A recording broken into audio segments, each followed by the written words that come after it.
第二章困籠出獄。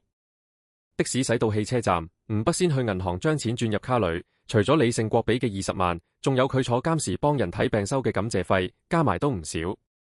買咗車票，佢揾咗個位坐低，閂埋眼集中精神練氣打坐。佢練緊嘅係武道入面嘅天地元王訣，呢套功法分天地元王4境，王境又分練氣、練神、築基3大階段，而家佢仲喺練氣中期。好快，真氣開始循住經脈行，令佢好舒服，心靈空明，乜都唔諗。突然之間，佢聞到一陣幽香，忍唔住睜開眼。唔知幾時，有個靚女企咗喺佢側邊，佢戴住耳機，眉清目秀，個鼻生得幾精緻，年紀大概20歲左右。唔單止身材正到爆，個樣仲靚到好似仙女落凡間咁。特別係對腳，靚到極點，絕對係佢到而家見過最靚嘅一對腳，雪白、筆直、圓潤，肌肉結實。佢甚至覺得，淨係睇對美腿都已經夠佢神魂顛倒。對腳着住對白色波鞋，連腳畫都生得咁完美。腿長嘅女仔通常都唔矮，呢個靚女身高至少1.7米，着住淺紅色牛仔短褲，上身係清爽嘅白色短 T 恤，露出靚靚肚臍，同埋雪白平坦嘅小腹。佢個胸好大，駕車一顛簸，兩座山峰就搖下搖下。吳北掃咗一眼，即刻口乾舌燥。佢一集中精神，唯道之眼自動開啟，個女仔嘅衫一下子消失咗。佢見到一副絕世好身材，側風挺拔。佢即刻擰開視線，驚自己受唔住刺激流鼻血。啱啱擰開視線，又忍唔住想再睇多眼。就喺呢個時候，個女仔突然咬住佢手臂，溫柔咁話：老公，我口渴啦，你有冇水啊？吳北呆咗呆，下老公。但係下一秒，佢就明咗係咩事。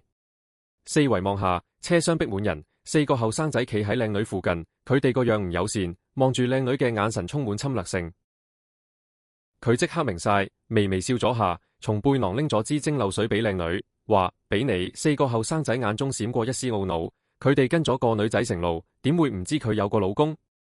帶頭嗰個男仔唔死心，佢對三角眼迷埋，同吳北講：兄弟，你條女幾靚喎，佢叫咩名啊？吳北斜眼望住個人，話：關你咩事？個男仔冷笑：我勸你唔好多管閒事，快啲搵個地方落車，如果唔係……吳北嘴角露出一絲冷笑：好啊，我都差唔多到站，即刻落車。個女仔心一沉，男人果然靠唔住。幾個後生仔都露出得意笑容，只要吳北落車，剩低嘅事就好易搞。佢哋身上有藥，實可以將個靚女冚落車，然後輪流玩殘佢。過咗幾分鐘，司機大聲嗌：小石莊到啦，有冇人落車？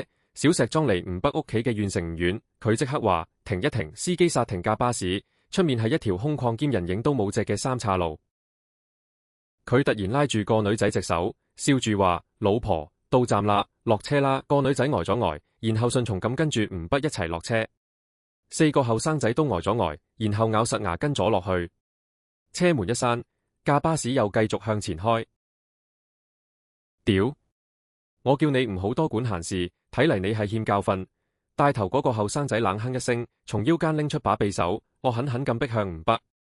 吳北淡淡咁望咗匕首一眼，話：我勸你哋即刻走。我手重，好易整親人。個後生仔呆咗呆，然後大笑起嚟：我頂！把口咁硬，唔知有冇我對拳頭咁硬。講完，4個人就撲過嚟。吳北唔退反而衝前，佢瞬間去到4個人面前，未等佢哋反應過嚟，其中2個人已經俾佢打飛咗，剩低2個，一個俾佢踩碎腳骨，另一個俾佢一爪打斷3條肋骨。4個人嘅慘叫聲幾乎同時響起，佢哋趴喺地下冷汗直流，樣貌痛苦。吳北拍拍手，話：自己打電話叫白車啦。仲有，我對你哋落咗暗手，3年之內你哋個身會成日痛，希望你哋頂得順。講完，佢擰轉頭對個女仔笑咗笑，問：靚女，你去邊度啊？個女仔呢個時候先至回過神嚟，佢連忙話：多謝你，吳北，唔使客氣。個女仔諗咗諗，問佢：你去邊啊？可唔可以帶埋我？吳北愕然：帶埋你？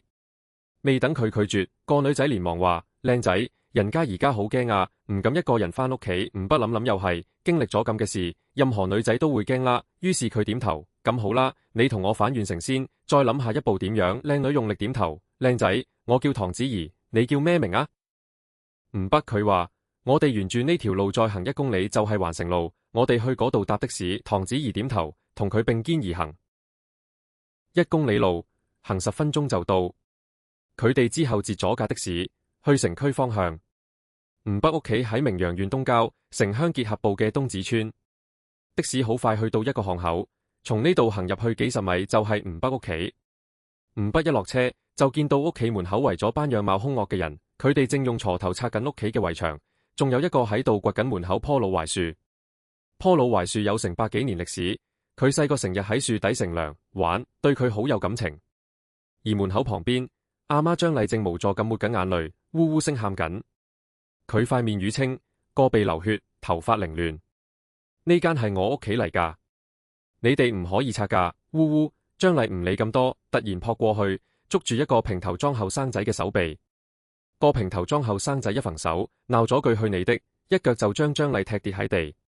呢腳好重，張麗呼吸一窒，然後樣貌痛苦咁坐喺地下，痛到喊都喊唔出。停手！見到呢一幕嘅吳北眼火爆，佢狂嗌一聲，個地輕輕震咗下。佢個人好似支箭咁射出去，眨眼間就衝到屋企門口。